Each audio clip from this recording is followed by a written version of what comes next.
Hey guys, it's Hina here at Rebalance Physical Therapy and Wellness in Center City, Philadelphia, as well as in Narberth, Pennsylvania. And I want to address an issue that we're finding that some of our old clients as well as new clients that are coming in are having.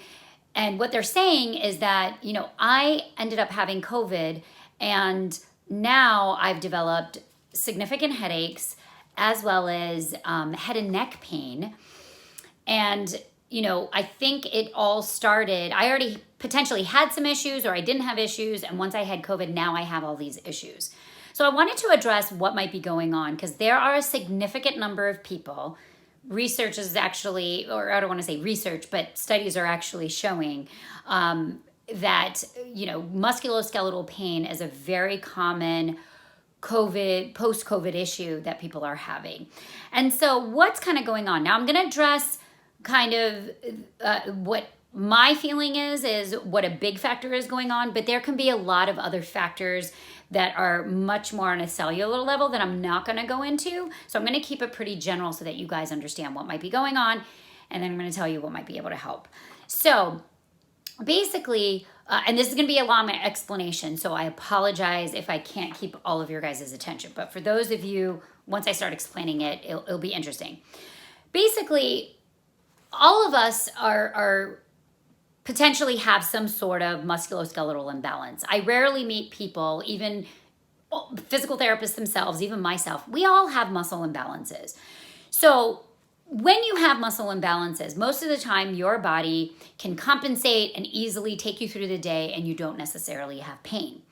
However, when there is a stress response to the body, whether it's physical stress, whether it's emotional stress, whether it's an infection that's going on in the body, that's considered a type of stress, whether it's surgery, anything like that, that is a type of stress.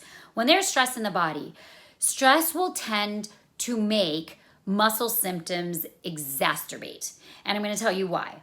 So when you have stress in the system, basically your brain and your spinal cord is what's called your central nervous system.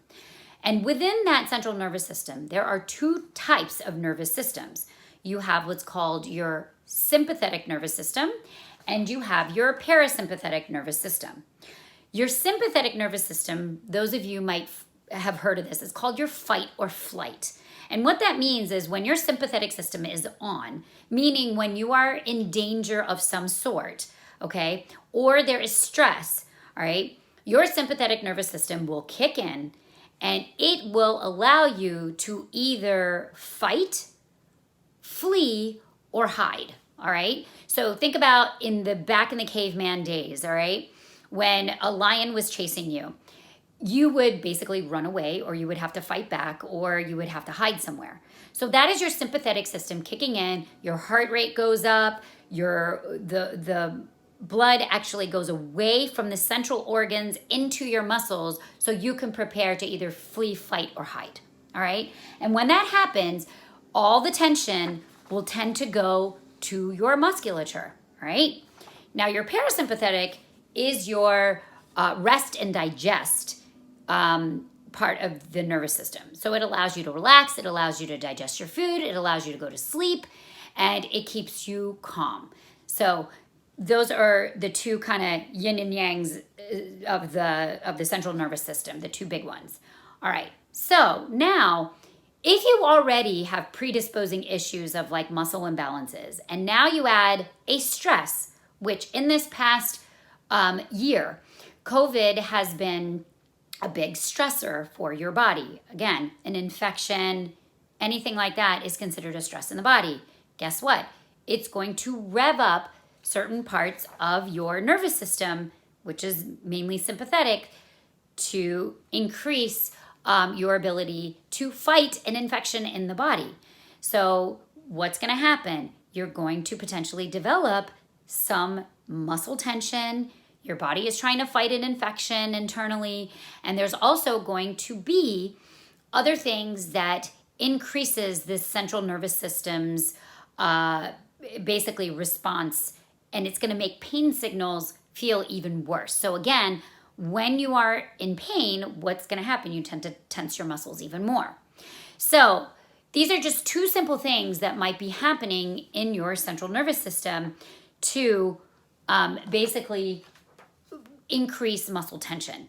And so now even though you've went through COVID and the infection is no longer prevalent in your body's not fighting it off, those muscles that are already predisposed to being tensioned don't automatically necessarily just go back to being what they were. Sometimes that muscle tension, especially through COVID, which was such a traumatic infection for many people, it lasted a really long time. And just thinking of, I'm sure a lot of you guys, a big thing that I was told was fatigue. A lot of people had a ton of fatigue. All of that muscle tension doesn't necessarily just kind of go away. And then you start going back to your normal life, okay? And that muscle tension is still there. So now you're utilizing those tension muscles in the way that you were before, but now they're more tension than they were before. They're more in imbalance than they were before.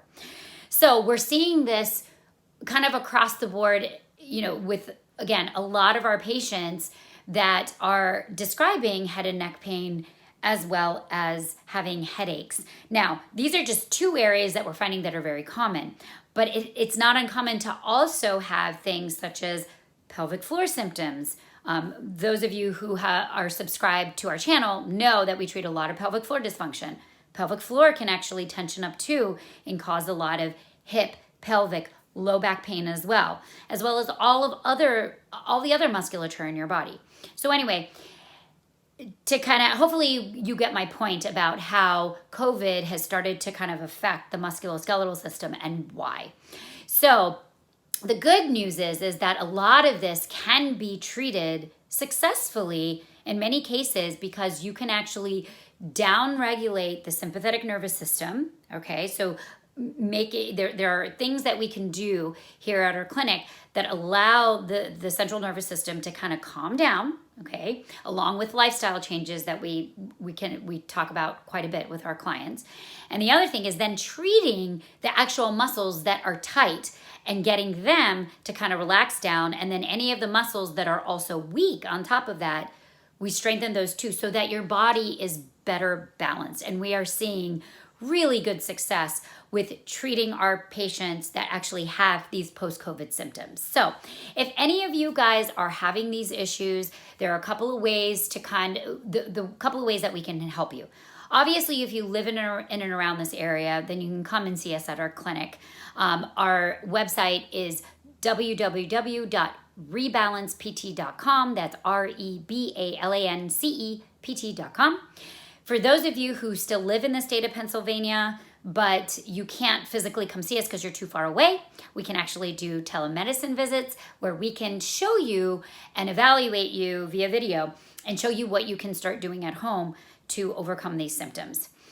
And then if you do not live in and around this area, but you live outside of Pennsylvania, then we can also do a consult with you where we can talk to you about what symptoms are going on, give you recommendations, and hopefully help you find someone in and around your area that might be able to help you to, again, overcome these symptoms.